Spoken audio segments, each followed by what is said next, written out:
Welcome to चैम्प्सवी। आज हम करेंगे क्लास 7th का एनसीईआरटी चैप्टर नंबर 1 साइंस का मैटर इन आवर सराउंडिंग्स। तो हम आसपास अपनी जो भी चीज़ें देखते हैं, वैरायटी ऑफ चीज़ें हैं हमारे आसपास, उनकी शेप्स डिफरेंट हैं, साइज डिफरेंट है, टेक्सचर डिफरेंट है ना। जो हम सांस ले रहे हैं वो डिफरेंट है, खाना खा रहे हैं वो डिफरेंट है, स्टार, क्लाउड्स, प्लांट्स, एनिमल्स, पानी, हर एक जो चीज़ है वो मैटर है, राइट। और मैटर के कुछ प्रॉपर्टीज हैं, कुछ कैरेक्टरिस्टिक्स हैं। पहली चीज कि ये जो है ऑक्यूपाई करता है स्पेस, जगह लेता है, एंड हैव मास, और इसका मास होता है। अगर हम दूसरे शब्दों में कहें तो जो मैटर है it has both mass and volume, दोनों चीजें हैं किसमें, मैटर में। ठीक है। अब जैसे पुराने ज़माने में भी कहा जाता था कि ह्यूमन बॉडी जो है वो 5 तत्व से बनी है, that is air, earth, fire, sky and water. ठीक है। तो जो मॉडर्न डे साइंटिस्ट्स हैं उन्होंने भी क्या बोला है कि जो मैटर है उसको 2 टाइप्स में क्लासिफाई किया है। ठीक है। पहला based on their physical properties जैसे वो दिखते हैं, क्या उनका कैरेक्टरिस्टिक है, एंड दूसरा उनका केमिकल नेचर। ठीक है। इस चैप्टर में हम सिर्फ फिजिकल प्रॉपर्टीज डिस्कस करेंगे, केमिकल एस्पेक्ट्स के बारे में हम आगे सब्सिक्वेंट चैप्टर्स में बात करेंगे। Moving on to physical nature of matter. Matter का फिजिकल नेचर सबसे फर्स्ट हम जो पढ़ रहे हैं that is matter is made up of particles. छोटे छोटे पार्टिकल्स होते हैं, उनको मिला करके मैटर बनाया जाता है, राइट। जैसे कि आप सैंड लेंगे या कुछ भी ऐसी चीज लेंगे, सब में पार्टिकल्स है। अगर मैं एक बीकर लूँ, इस एक्टिविटी में यही किया है, मैंने लिया, बीकर में पानी था, उसमें मैंने सॉल्ट डाला या शुगर डाला, एंड देन मैंने उसको मिक्स किया। जब मैंने मिक्स किया तो पानी का लेवल राइज हो गया। कैसे, इसका क्या मतलब है, इसमें बेसिकली जूम करके अगर हम देखें तो जो पानी के पार्टिकल्स हैं ब्लू वाले, उनके बीच में जो जगह थी उस जगह पे ये ऑरेंज कलर के पार्टिकल्स आ गए हैं, जो किसके हैं, सॉल्ट के पार्टिकल्स हैं। ठीक है। तो वाटर में मॉलिक्यूल्स अपने ऑलरेडी बैठे हुए थे, जब हमने सॉल्ट डाला तो सॉल्ट के मॉलिक्यूल्स भी उसमें मिक्स हो गए, राइट। ये हमने समझा। तो हमने ये देखा कि ये जो मैटर है इसमें क्या है, वी हैव particles हैं इसमें। ठीक है। So when we dissolve salt in water, the particles of salt get into the spaces between the particles of water. अब how small are these particles of matter? कितने ये जो particles हैं ये कितने छोटे हैं। ठीक है। तो अभी हमने क्या किया है, पोटेशियम परमैंगनेट के 2-3 क्रिस्टल्स लिए हैं एंड उनको 100 ml ऑफ वाटर में मिलाए हैं। उसके बाद ये जो 100 ml वाटर में मिला के जो सोल्यूशन बना, उससे मैंने 10 ml निकाल के जो है 90 ml क्लियर वाटर में डाल दिया, फिर उससे मैंने 10 ml निकाल के दूसरे 90 ml क्लियर वाटर में डाल दिया। तो मैंने एक क्रिस्टल डाला था 100 ml में, एंड देन मैं पास ऑन करते हुए दूसरे क्लियर वाटर में डाल दी। एंड मैंने बहुत टाइम बार डाला, तब भी मैं देख रही हूँ कि पोटेशियम परमैंगनेट का जो कलर है पिंक कलर का, वो लाइट हो गया है, बट ऐसा नहीं है कि वो दिख नहीं रहा, इट इज स्टिल विजिबल। तो जो पोटेशियम परमैंगनेट है उसके जो पार्टिकल्स हैं वो इतने ज़्यादा हैं कि हम उसको इतनी बार भी दूसरे में मिक्स कर रहे हैं, स्टिल वो मिक्स हो रहा है। ठीक है। So this experiment shows that a few crystals of potassium permanganate can color a large volume of water. तो हम क्या conclude कर सकते हैं, that there must be million of tiny particles in one crystal of potassium permanganate. और जब हम उसको dissolve करते हुए वो छोटे छोटे छोटे particles में और ये बढ़ता जा रहा है। ठीक है। आप सेम एक्टिविटी डिटॉल वगैरह से भी कर सकते हैं। ठीक है। जो स्मेल है वो चाहे आप बार बार डाइल्यूशन करेंगे वो तब भी आएगा, डाइल्यूशन एक से दूसरे में जब आप डाल रहे हैं तब भी आएगा। ठीक है। Then characteristics of particles of matter. अब हम कैरेक्टरिस्टिक्स पढ़ रहे हैं। पहली चीज क्या है कि पार्टिकल्स जो है मैटर के, they have space between them. अभी भी हमने करा था कि जो पानी के मॉलिक्यूल्स थे, जो पानी के पार्टिकल्स थे, उनके बीच में जगह थी जहाँ पे सॉल्ट के पार्टिकल्स जा करके बैठ गए। ठीक है। दिस कैन ऑल्सो प्रूव, या जो भी हम चाय की बात करें, एग्जाम्पल लें कॉफी का, नींबू पानी का, इसमें भी सेम चीज होती है। जो मैटर है उसके जो पार्टिकल्स हैं उसके बीच में स्पेस होती है। ठीक है। ताकि दूसरा वाला उसमें मिक्स हो सके। ठीक है। यहाँ आपको कुछ एक्टिविटीज दी हुई है, जैसे कि अगर आपने इंसेंस स्टिक अगरबत्ती जलाई हुई है, अगर आप बिना जलाए उसको रख देंगे तो आप उसको कितनी दूर से स्मेल कर सकते हैं। जब आपको उसको लाइट कर देंगे, जला देंगे, तो आप उसको दूर से स्मेल कर पा रहे हैं। देन 1.4 में यहाँ पे आपने बीकर लिया है, एक में ब्लू, मतलब आपने एक में इंक डाली है, एक में हनी डाली है। देन कौन सा जल्दी मिक्स हो रहा है, कौन सा जल्दी घुल रहा है, वो हम देख रहे हैं। ठीक है। एंड 1.5 में यहाँ पे हमने क्रिस्टल लिया है, या तो आप कॉपर सल्फेट का लें या पोटेशियम परमैंगनेट का। ठीक है। उसको हॉट वाटर में डालें, कोल्ड वाटर में डालें, उसको मिक्स ना करें, देन आप देखें कि आगे क्या होता है, ठीक है। अब इन एक्टिविटीज का कंक्लूजन था क्या था, let's go for that. The particles of matter are continuously moving, जो पार्टिकल्स हैं मैटर के वो हमेशा मूव करते रहते हैं if they possess what we call the kinetic energy, ठीक है। तो ये जो पार्टिकल्स ऑफ मैटर हैं वो इधर उधर घूमते रहते हैं और इनके अंदर एक एनर्जी होती है, उसको हम बोलते हैं kinetic energy.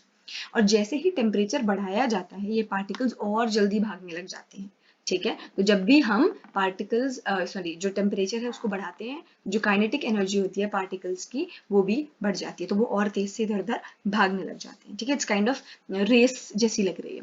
Now in the above 3 pictures we observe that particles of matter intermix on their own with each other. ये जो एक्टिविटी हमने करी है, जो मैटर के जो पार्टिकल्स हैं वो आपस में एक दूसरे से खुद ही मिक्स हुए जा रहे हैं, पोटेशियम परमैंगनेट वाला हो या इंक वाला हो, वो आपस में सब मिक्स हो रहा है।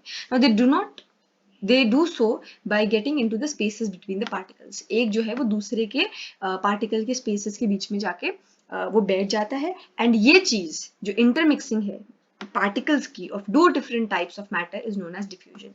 जो दो डिफरेंट टाइप के पार्टिकल्स हैं जब उनकी मिक्सिंग होती है, मैटर दो डिफरेंट मैटर है आपके, उनके पार्टिकल्स हैं, जब उनकी मिक्सिंग हो रही है, इंटरमिक्सिंग है, उसको हम बोलते हैं डिफ्यूजन। वंस अगेन, जो मैटर हैं अलग अलग उनके पार्टिकल्स हैं जब वो मिक्स हो रहे हैं उस चीज को हम बोलते हैं डिफ्यूजन, ठीक है। Now particles of matter attract each other, जो मैटर के पार्टिकल्स हैं वो एक दूसरे को अट्रैक्ट करते हैं।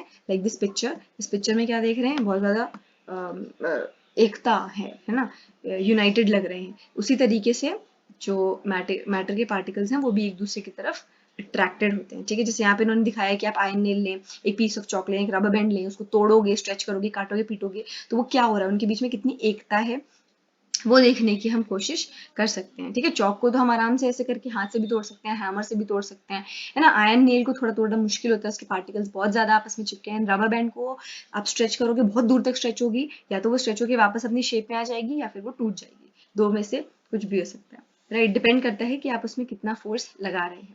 नेक्स्ट में क्या आप पानी के सरफेस, एक्टिविटी 1.8, क्या आप पानी के सरफेस को कट कर पाते हैं फिंगर्स से? No, that's not possible, right. हम उसे नहीं काट सकते हैं। उसके बारे में अब हम यहाँ पे आगे पढ़ रहे हैं कि जो ऊपर की तीनों एक्टिविटी थी वो ये सजेस्ट करती हैं that the particles of matter have force acting between them. जो मैटर के पार्टिकल्स हैं उनके बीच में एक फोर्स होता है एंड ये फोर्स इन लोगों को साथ में रखता है, तो हमें प्रेशर डालना पड़ेगा इनके फोर्स को तोड़ने के लिए। Now the strength of this force of attraction varies from one kind of matter to other. किसी मैटर में कितना स्ट्रेंथ होती है अट्रैक्शन, किसी में कितनी होती है, ठीक है। जैसे किन्हीं दोस्तों के ग्रुप में ज्यादा एकता होती है, किसी में कम होती है। सिमिलरली मैटर में किसी में ज्यादा अट्रैक्शन है, फोर्स ऑफ अट्रैक्शन है, ज्यादा स्ट्रेंथ है, किसी में कम।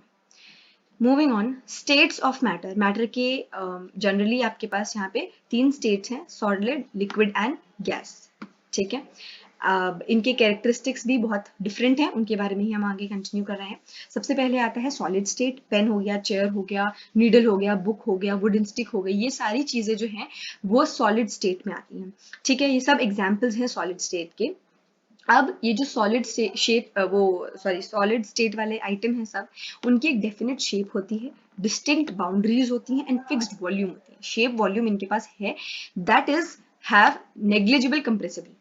नेग्लिजिबल बहुत ही कम कंप्रेसिबिलिटी, कंप्रेस कर हम उनको बहुत ही कम कंप्रेस कर सकते हैं, ठीक है। इसमें अभी हम स्पॉन्ज के बारे में आगे पढ़ेंगे, बट बाय फार नाउ आप बुक को कंप्रेस नहीं कर सकते, आप पेन को कंप्रेस नहीं कर सकते, ठीक है। तो इनके अंदर नेग्लिजिबल, नाम मात्र की कंप्रेसिबिलिटी है, ठीक है। Now solids have a tendency to maintain their shape when subjected to outside force। अपनी जो शेप है वो बना के रखते हैं, ऐसा नहीं है कि उनको आपने दबा दिया तो वो उनकी शेप बदल जाए, शेप उनकी सेम रहती है। सॉलिड में break under force but it is difficult to change their shape, so they are rigid, ठीक है। वो टूट सकते हैं जब हमने फोर्स लगाया, पेन में बहुत ज्यादा फोर्स लगाएंगे वो टूट जाएगा, एंड बहुत सारी चीजें हो सकती हैं, बट शेप नहीं चेंज होता है, तो उन्हें रिजिड बोलते हैं, ठीक है। तो ये सॉलिड की प्रॉपर्टी है, कैरेक्टरिस्टिक है कि वो रिजिड है, ठीक है, और उनकी शेप भी डेफिनेट है। नाउ अगर हम रबर बैंड की बात करें तो रबर बैंड में जैसे मैंने बताया कि जब हम उसे स्ट्रेच करेंगे, हम उस पर फोर्स लगाएंगे तो अपनी चेंज थोड़ी देर के लिए करेगी अपनी शेप को एंड देन फिर से वापस उसी शेप में आ जाएगी, राइट। एंड ज्यादा ही फोर्स लगाएंगे तो वो टूट जाएगी, राइट।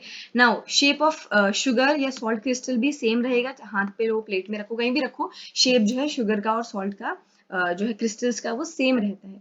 अब मैं बात की थी स्पंज को, तो आप ये कहेंगे कि सॉलिड को तो हम कंप्रेस नहीं कर सकते, दबा नहीं सकते, बट स्पंज को तो हम दबाते हैं तो उसकी शेप बदल जाती है। उसका क्या रीजन है? उसका ये रीजन होता है कि ये जो स्पॉन्ज होता है इसमें होल्स होते हैं, माइन्यूट होल्स। माइन्यूट मतलब बहुत छोटे होल्स जिसके बीच में एयर ट्रैप हो जाती है, एयर फंस जाती है। जब हम प्रेस करते हैं स्पॉन्ज को तो ये जो एयर है वो बाहर निकल जाती है एंड स्पॉन्ज की शेप जो है आपकी थोड़ी देर के लिए आप उसको कंप्रेस कर पाते हैं। ठीक है, दैट इज द रीजन कि हम स्पॉन्ज को कंप्रेस कर पाते हैं, बिकॉज उसमें छोटे छोटे माइन्यूट होल्स हैं जिसके अंदर एयर जो है वो ट्रैप हो जाती है। Now this was all about solid state. Moving on to liquid state. Liquid state में जो भी आपका तेल है या जो भी वाटर है, जूस है, मिल्क है, ये सारी चीजें लिक्विड स्टेट के अंदर आती हैं। लिक्विड स्टेट की कोई भी फिक्स शेप नहीं है, बट इनकी एक फिक्स्ड वॉल्यूम है। ठीक है, they can take the shape of any container, चाहे आप अगर पतीले में रखेंगे तो वो पानी पतीले के शेप में आ जाएगा, बॉटल में रखेंगे तो वो वर्टिकली उस शेप में आ जाएगा। ठीक है, ये रिजिड नहीं होते हैं but are can be called fluid. ठीक है, बहते हैं ना, इनको हम फ्लूइड बोलते हैं। ठीक है, नाउ अभी हमने देखा था कि जो सॉलिड्स हैं, लिक्विड्स हैं, they can diffuse into liquids. जब हमने नमक को पानी में मिलाया तो मिलकर के लिक्विड ही बन गया, नींबू पानी kind of something. Now the gases from the atmosphere diffuse and dissolve in water. जो गैस होती है वो भी पानी में मिक्स हो जाती है। ठीक है, जैसे कि ऑक्सीजन है, कार्बन डाइऑक्साइड है, ये सब किस में मिल जाती है? पानी में मिल जाती है। और जो एक्वाटिक एनिमल्स होते हैं, एक्वाटिक प्लांट्स होते हैं, जो कि समंदर या पानी जो भी नदी है, मतलब जो भी वाटर बॉडी है उसके अंदर जो भी प्लांट्स हैं, उनको कहाँ से मिलेगी ऑक्सीजन? तो वो ऑक्सीजन पानी में डिजॉल्व हो जाती है, या कार्बन डाइऑक्साइड पानी में डिजॉल्व हो जाती है, एंड ये एक्वाटिक एनिमल्स या प्लांट्स उन्हें डिजॉल्व फॉर्म में घुल जाती है, उसी फॉर्म में लेते हैं। All the living creatures need to breathe for survival, and the aquatic animals can breathe underwater due to the presence of dissolved oxygen in water. अभी यही बात हमने पढ़ी कि पानी में डिजोल्व हुई है, मिली हुई है ऑक्सीजन, और उसी के थ्रू ये एक्वाटिक प्लांट्स और एनिमल्स ऑक्सीजन का इनटेक करते हैं। ठीक है, तो हम ये कंक्लूड कर सकते हैं that solid, liquid and gases जो तीनों हैं वो तीनों लिक्विड में आपको डिफ्यूज हो सकते हैं। And the rate of diffusion in liquids is higher than that of solids. Liquid में डिफ्यूजन, घुलना मिलना, इंटरमिक्सिंग, क्या पढ़ा था? डिफ्यूजन क्या है? जब दो मैटर है उनके पार्टिकल्स आपस में मिक्स हो रहे हैं उसको डिफ्यूजन बोलते हैं। तो जो डिफ्यूजन का रेट है वो लिक्विड्स में सबसे ज्यादा है as compare to solid, and this is due to the fact that liquid state particles जो है वो फ्रीली मूव करते हैं और उनके बीच में ज्यादा जगह है as compare to the solid state. तो अगर हम यहाँ पे इसको डायग्राम के हिसाब से समझें, तो अगर ये लिक्विड है और ये सॉलिड है, ये लिक्विड है, ये सॉलिड है, तो एंड ये गैस है। ठीक है, अब सॉलिड में जो पार्टिकल्स हैं वो बहुत आसपास होते हैं। ठीक है, काफी बगल बगल में इस तरीके से पार्टिकल्स चिपके हुए होते हैं। लिक्विड में पार्टिकल्स थोड़ा थोड़ा दूर होते हैं। ठीक है, यूं पार्टिकल्स दूर हैं, एंड गैस में बहुत ही ज्यादा दूर है। ठीक है, ऐसे करके तो पार्टिकल्स गैस में दूर है। तो लिक्विड में क्योंकि सॉलिड से ज्यादा जगह है पार्टिकल्स के बीच में, इसीलिए लिक्विड में जल्दी डिफ्यूजन हो जाता है, चाहे वो सॉलिड टू लिक्विड हो, चाहे वो गैस टू लिक्विड हो। Moving on to gaseous state. Gaseous state में क्या होता है? जो भी गैसेस हैं आपकी वो सब इसमें आ जाएंगी। ठीक है, स्पेशली जब हम यहाँ पे बात करें, यहाँ तो इन्होंने कुछ नहीं किया, इसमें गैस डाली है, ये पिस्टन से इन्होंने कंप्रेस करने की कोशिश करी है बीच में चौक डाल के। ठीक है, बट फिलहाल हम मूव करते हैं इधर। Gases are highly compressible as compare to solids and liquid. Compressible, compress करी जा सकती है, जैसे कि लिक्विफाइड पेट्रोलियम गैस एलपीजी जो घर में कुकिंग सिलेंडर्स होते हैं उसमें होती है, और ऑक्सीजन जो कि हॉस्पिटल्स में दी जाती है। ठीक है, सिलेंडर्स में ये भी कंप्रेस्ड गैस है। मोस्टली कोविड में देखा गया था कि जो ऑक्सीजन है वो सिलेंडर्स में भर के दी जा रही थी, it was a necessity. Compressed natural gas CNG जो कि फ्यूल की तरह यूज किया जाता है व्हीकल्स में, ये भी जो है कंप्रेस किया गया है। तो क्योंकि जो गैस है उनकी कंप्रेसिबिलिटी हाई है, लार्ज वॉल्यूम ऑफ गैस को हम कंप्रेस कर सकते हैं, सिलेंडर में रख सकते हैं, एंड देन ट्रांसपोर्ट भी इजीली कर सकते हैं। इसी से हमारी गाड़ियां चल रही हैं, इसी से खाना बन रहा है, एंड इवन ऑक्सीजन का भी रीच हमें मिल रहा है। इवन अगर हम डिस्कस करें कि घर में जब कुछ खाना बन रहा है तो उसकी जो खुशबू है, अरोमा है, वो एयर में डिफ्यूज होते हुए, एयर में घुलते हुए हमारे पास तक आ जाता है। तो ये जो स्मेल है हॉट कुक्ड फूड की वो हमारे पास सेकेंड्स में आ जाती है, and due to high speed of particles and large space between them, ज़्यादा स्पेस है, them gases show the property of diffusing very fast into other gas. एक गैस दूसरे में जल्दी से मिक्स हो जाती है, हमने देखा बहुत ज़्यादा जगह है तो इसीलिए एक में दूसरी जल्दी से मिक्स हो जाती है। जहाँ जगह होगी वहाँ चीज़ें जल्दी इंटरमिक्स होंगी, जहाँ नहीं होंगी वहाँ पे दिक्कत होती है, राइट। तो यही जो मैंने फिगर बनाया है आपको ये ज़्यादा प्रिसाइज वे में बताया है।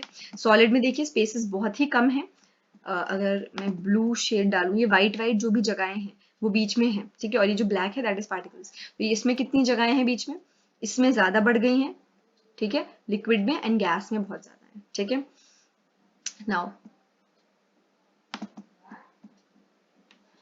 गैशियस स्टेट में particles move about randomly at high speed. इधर उधर देख रहे हैं, ये रेड कलर का इसीलिए बिकॉज वो रैंडमली इधर उधर मूव करते हैं, एंड ये मूव करते करते जो है पार्टिकल्स ये हिट कर देते हैं एक दूसरे को, एंड कभी कभी the walls of the container as well, container की वॉल्स को भी, जिस कंटेनर में है उसकी वॉल्स को भी हिट कर देते हैं, और एक दूसरे में भी आपस में हिट हो जाते हैं। जैसे ये वाला आ रहा है, ये वाला भी आ रहा है, आपस में कोलैप्स हो गए, हिट एक दूसरे को कर दिया। Now the pressure exerted by the gas as is, जो प्रेशर एक्सर्ट किया है गैस ने वो इसी वजह से है, बिकॉज ऑफ दिस फोर्स जो कि गैस लगा रही है, गैस पार्टिकल्स लगा रहे हैं per unit area on the walls of the container. तो प्रेशर क्यों है, जो फोर्स लगा रही है गैस उससे, गैस के पार्टिकल्स ही एक्चुअली लगा रहे हैं, ठीक है, गैस के पार्टिकल्स के द्वारा के थ्रू लगाई हुई प्रेशर, लगाए हुए फोर्स से यहाँ पे प्रेशर आ रहा है, ठीक है।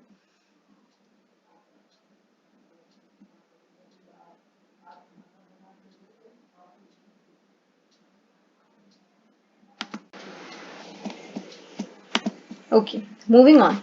Effects of change of temperature. तो यहाँ पे जब हम टेम्परेचर चेंज कर रहे हैं तो उससे क्या इफेक्ट्स आ रहे हैं वो हम यहाँ पे देख रहे हैं। सबसे पहले हमने यहाँ पे बीकर लिया है, उसमें आइस डाली है, नीचे से हमने बर्नर लगा दिया है, थर्मोमीटर भी कनेक्ट कर दिया है, एंड ग्लास स्टिरर भी हमारे पास है। So can matter change it's state, क्या मैटर का स्टेट बदल सकता है, सॉलिड से गैस, गैस से liquid, all that can happen. तो हाँ, यहाँ पे जो अभी एक्टिविटी हम कर रहे हैं, यहाँ पे जो सॉलिड है आइस है, उसके बाद वो लिक्विड बन जाएगा, ठीक है, जो कि ऑफ कोर्स पानी बन जाएगा।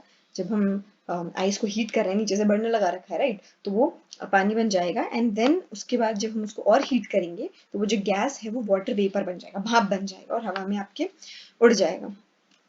नाउ पार्टिकल्स में क्या होता है और ऐसा क्या होता है जिसकी वजह से स्टेट चेंज हो जाता है, let us read about that. तो जब हम टेम्परेचर बढ़ाते हैं सॉलिड्स का, the kinetic energy of particles increases, ठीक है, हमने पहले भी पढ़ा था कि जब भी हम टेम्परेचर बढ़ाते हैं किसी भी मैटर का तो उसके जो पार्टिकल्स होते हैं उनकी काइनेटिक एनर्जी बढ़ जाती है और वो इधर उधर भागने लग जाते हैं, ठीक है, दे स्टार्ट वाइब्रेटिंग। तो अब उनको तो इतनी जगह नहीं, सॉलिड में तो हमने पढ़ा था कि बहुत पार्टिकल्स पास पास है तो वो वहाँ पे वहीं पे अपनी जगह पे ही वाइब्रेट करने लग जाती हैं बहुत ज़्यादा स्पीड के साथ। Now the energy supplied by heat overcomes the forces of attraction between the particles, और उनके बीच में जो जोड़ है, जो अट्रैक्शन है, वो धीरे धीरे टूटने लगता है और जो पार्टिकल्स हैं वो अपनी जगह छोड़ करके फ्री होने लग जाते हैं, दे स्टार्ट मूविंग फ्रीली। एक स्टेज आता है जहाँ पे जो सॉलिड है वो मेल्ट हो जाता है एंड लिक्विड में कन्वर्ट हो जाता है, ठीक है। तो हमने क्या पढ़ा था, सॉलिड में जो आपके पार्टिकल्स हैं वो टाइटली पैक्ड हैं, धीरे धीरे हमने जब हीट सप्लाई करी काइनेटिक एनर्जी आई, ठीक है, उसके टेम्परेचर बढ़ा, काइनेटिक एनर्जी आपकी बढ़ गई, जो पार्टिकल्स हैं वो अपनी जगह पे शेक कर रहे हैं, उनके बीच में थोड़ा डिफरेंस आया एंड थोड़ा फ्रीली मूव करने लग गए और सॉलिड से मेल्ट होके आइस हमें लिक्विड में पानी के फॉर्म में मिल गई। Now the minimum temperature at which solid melts, एक ऐसा टेम्परेचर, मिनिमम टेम्परेचर जिसपे सॉलिड मेल्ट होके लिक्विड बन जाता है एटमॉस्फेरिक प्रेशर में, उसको हम उसका मेल्टिंग पॉइंट बोलते हैं, ठीक है। Melting point of a solid is an indication of the strength of the force of attraction between the particles. अब जैसे कि मेल्टिंग पॉइंट ऑफ आइस कितना है, 273.15 केल्विन, ठीक है, ये केल्विन है, ठीक है। Now the process of melting that is the change of solid state into liquid state, उस चीज को हम बोलते हैं फ्यूजन, ठीक है। जो सॉलिड से लिक्विड में कन्वर्ट हो रहा है, मेल्टिंग हो रही है, उसको हम फ्यूजन भी बोलते हैं। Now when a solid melts, उसका जो टेम्परेचर है वो सेम रहता है, हीट अप क्यों नहीं हो रहा है? वो इसलिए नहीं हो रहा है क्योंकि वो पूरी एनर्जी तो किसी और चीज में लगाई जा रही है, right? Now the heat gets used up, ये क्वेश्चन है अगर when a solid melts its temperature remains the same, so where does the heat energy go? इसमें आप ये बताएंगे that this heat gets used up in changing the state, है ना, state change करने में सारी हीट यूज हुई जा रही है, और जो पार्टिकल्स हैं उनके बीच का जो फोर्स है उसी को तोड़ने में यूज हुई जा रही है. As this heat energy is absorbed by ice without showing any rise in temperature. Temperature नहीं बढ़ रहा है, it is the same. It is considered that it gets hidden into the contents of the beaker, और जो आपका heat है वो वहीं पे जो बीकर का कंटेंट है उसमें हिडन है, और इसको हम लैटेंट हीट बोलते हैं. ठीक है, लेटेंट आपका मतलब है हिडन, एंड जो आपको एनर्जी लग रही है, हीट एनर्जी लग रही है 1 kg सॉलिड को लिक्विड में बनाने के लिए, वो उसके मेल्टिंग पॉइंट पे, उसको हम बोलते हैं लैटेंट हीट ऑफ डिफ्यूजन. ठीक है, 1 किलो सॉलिड को लिक्विड में कन्वर्ट कर रहे हैं, उसके मेल्टिंग पॉइंट पे एटमॉस्फेरिक जो हमारे आसपास उसका जो प्रेशर है उसके थ्रू, उसको हम लेटेंट हीट ऑफ फ्यूजन बोलते हैं. ठीक है, बेसिकली सॉलिड को लिक्विड में कन्वर्ट कर रहे हैं उसके मेल्टिंग पॉइंट पे. तो जो पार्टिकल्स ऑफ वाटर हैं at 0 degree Celsius 273 kelvin have more energy as compare to जो आइस में था. ठीक है, आइस से ज्यादा एनर्जी किनके पार्टिकल्स में है? वाटर के. नाउ जब हमने हीट दी इस वाटर को तो पार्टिकल्स और तेज इधर उधर भागने लग गए. ठीक है, एंड एक सर्टेन पॉइंट के बाद जो पार्टिकल्स हैं उनके पास इनफ एनर्जी आ गई, और वो आपस में उनके जो फोर्सेस हैं उनको तोड़ देते हैं, फोर्सेस ऑफ अट्रैक्शन को, एंड टेम्परेचर जो है बढ़ जाता है, और जो लिक्विड है वो गैस में चेंज होने लग जाता है. एंड द टेम्परेचर एट विच जो लिक्विड है वो स्टार्ट करने लग जाता है बॉयल होना, उसको बोला जाता है बॉइलिंग पॉइंट. ठीक है, बॉइलिंग एक बल्क फिनोमेना है. Particles from the bulk of the liquid gain enough energy to change into vapour state. Vapour state में वो कन्वर्ट हो जाता है. पानी के लिए टेम्परेचर क्या है? 373 100 डिग्री सेल्सियस. ठीक है, 273 प्लस 100 373 केल्विन. केल्विन में हम बोले तो 373 केल्विन जो है चाहिए हमें. Can you define the latent heat of vaporisation? Okay, तो लेटेंट हीट ऑफ फ्यूजन अभी हमने पढ़ा सॉलिड से लिक्विड में. Now particles in steam that is water vapour at 373 kelvin have more energy than water in the same temperature. पहले भी हमने पढ़ा था कि जो आइस से ज्यादा एनर्जी वाटर में है जो एट दिस टेम्परेचर, एंड यहाँ पे हम पढ़ रहे हैं कि वाटर से ज्यादा वाटर वेपर में है. ठीक है, more energy. This is because particles जो स्टीम में है have absorbed extra energy in the form of latent heat of vaporisation. जो एक्स्ट्रा हिडन हीट है वो उन्होंने एब्जॉर्ब कर ली है उन पार्टिकल्स ने in the form of latent heat of vaporisation. ठीक है, जब हम सॉलिड से लिक्विड में कन्वर्ट करते हैं और लिक्विड से गैसेस में, तो हम दोनों ही केसेस में हीट सप्लाई करते हैं. एंड जब हमें गैस से लिक्विड में करना है तो हम उसे कूल करेंगे, एंड लिक्विड से गैस में भी करना है तो भी हम उसे कूल ही करते हैं. मूविंग ऑन, कि जब हम टेम्परेचर चेंज कर रहे हैं इसका मतलब यही आया कि जब हम टेम्परेचर चेंज करते हैं तो हमारे जो स्टेट है वो बदले जा सकते हैं. ठीक है, अब बट यहाँ पे कुछ और बात भी है. ठीक है, कुछ ऐसे होते हैं जहाँ पे सब्सटेंसेस हो गए या चीजें हो गई जहाँ पे जो चेंज है वो डायरेक्टली हो रहा है. कैसे डायरेक्टली हो रहा है? सॉलिड से गैसियस स्टेट में डायरेक्टली हो रहा है, एंड गैस से सॉलिड में डायरेक्टली हो रहा है. ठीक है, बीच में लिक्विड आ ही नहीं रहा. अभी हमने क्या पढ़ा? आइस से वाटर बना, वाटर से वाटर वेपर बना. बट इस सिचुएशन में बता रहे हैं कि डायरेक्ट सॉलिड से गैस एंड गैस से सॉलिड बन रहा है. पहला एग्जाम्पल यहाँ पे इन्होंने, अगर मैं आपको देना चाहूँ तो मैं खुद ही बता रही हूँ, कैम्फर का एग्जाम्पल. ठीक है, यहाँ पे इन्होंने एक्टिविटी भी कैम्फर की कराई है. कपूर जो होता है, ठीक है, वो क्या करता है, थोड़ी देर बाद ही आपका आप देखते हैं वो उड़ जाता है. डायरेक्टली पानी में कन्वर्ट नहीं होगा, लिक्विड में कन्वर्ट नहीं होगा, पानी क्या कोई भी लिक्विड में कन्वर्ट नहीं होगा, डायरेक्टली सॉलिड से आपके गैस में कन्वर्ट हो जाता है. ठीक है, इसको बोलते हैं सब्लिमेशन. इस प्रोसेस को अभी हम रीड करते हैं. A change of state directly from solid to gas without changing into liquid state is called sublimation. ठीक है, जहाँ पे एक ऐसा चेंज ऑफ स्टेट, एक ऐसा चेंज हो रहा है जहाँ पे सॉलिड से डायरेक्टली गैस में आ रहे हैं, लिक्विड बीच में आ ही नहीं रहा है, एंड एक ऐसा डायरेक्ट चेंज जहाँ पे हम गैस से सीधे सॉलिड बनाते हैं, बीच में लिक्विड नहीं आता है, इसको बोलते हैं डेपोजिशन. ठीक है, सरल भाषा में बोले तो जब हम सॉलिड से गैस बना रहे हैं तो वो सब्लिमेशन होगा, जब हम गैस से डायरेक्टली सॉलिड बना रहे हैं तो वो डेपोजिशन होगा. Now effects of change of pressure. ठीक है, यहाँ पे हम इन्होंने क्या किया है, सिलेंडर में जो गैस है उसको कंप्रेस किया, इस पे प्रेशर अप्लाई किया. Applying pressure and reducing temperature can liquefy gases. जब हम प्रेशर अप्लाई कर रहे हैं, टेम्परेचर रिड्यूस कर रहे हैं, तो उससे जो गैस है वो लिक्विफाई हो रही है. Now have you ever heard of solid carbon dioxide, solid CO2? ठीक है, इसके बारे में ये बताया इन्होंने कि इसको हाई प्रेशर में स्टोर किया जाता है. जो सॉलिड CO2 है वो गैसियस स्टेट में कन्वर्ट हो जाता है ऑन डिक्रीज ऑफ प्रेशर. ठीक है, प्रेशर जो है डिक्रीज होता है एंड सॉलिड CO2 जो है वो कन्वर्ट हो जाता है गैसियस स्टेट में, लिक्विड में नहीं आता है. इसीलिए उसको हम ड्राई आइस भी कहते हैं. ठीक है, मूविंग ऑन, इवेपोरेशन की बात करते हैं. What is evaporation?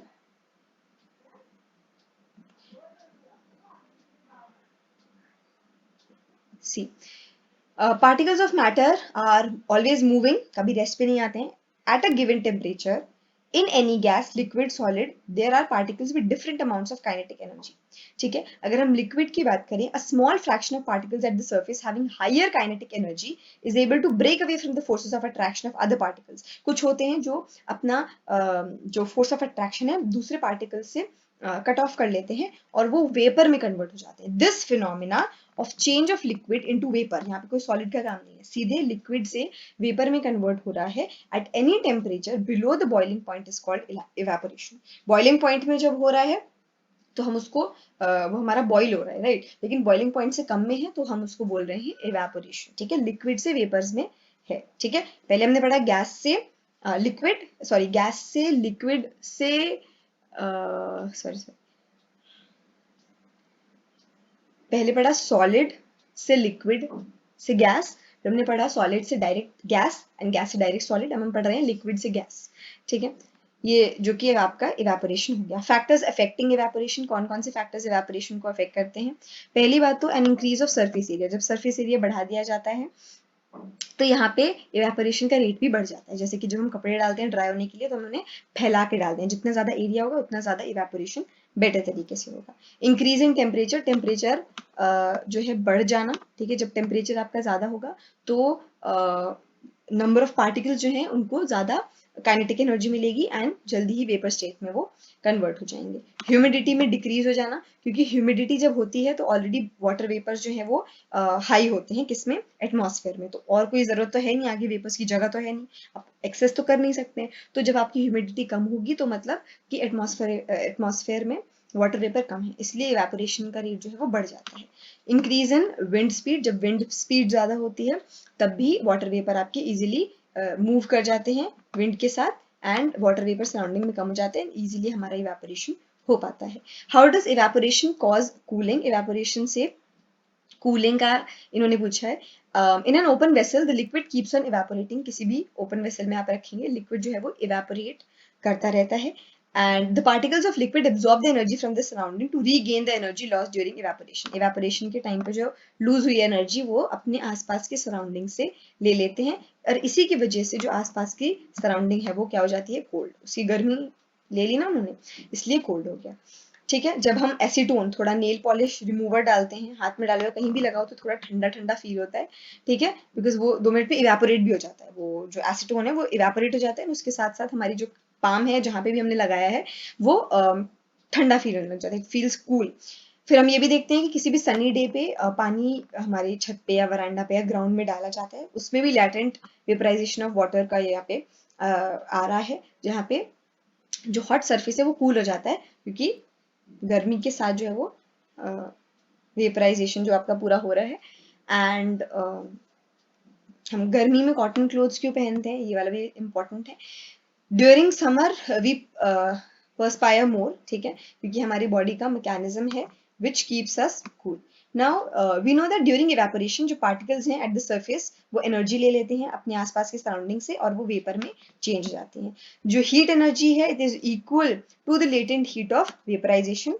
ठीक है, the heat energy equal to the latent heat of vaporisation, वो अब्सॉर्ब हो जाती है from the body leaving the body cool. ठीक है, जो हीट एनर्जी है, ठीक है, उतनी ही लेटेंट हीट ऑफ वेपराइजेशन जो है अब्सॉर्ब कर ली जाती है बॉडी से और बॉडी जो है कूल हो जाती है. तो कॉटन जो है वो एक गुड ऑब्जॉर्बर है वाटर का और हमारा जो स्वेट है वो एब्जॉर्ब कर लेता है एंड इसीलिए जो स्वेट है वो इजीली इवेपोरेट भी, मतलब एटमॉस्फेयर में इवेपोरेशन भी इजी हो जाता है. ठीक है। तो कॉटन हमारे कपड़ों में से वाटर या स्वेट जल्दी से एब्जॉर्ब कर लेता है एंड इवन इवेपोरेशन भी बेटर होती है, एटमॉस्फेयर में उसको इवेपोरेट कर देता है। Now why do we see water droplets on the outer surface of glass? जब भी हम ग्लास रखते हैं ठंडा चिल्ड पानी का ग्लास, उसके बाहर पानी की ड्रॉपलेट्स आती हैं।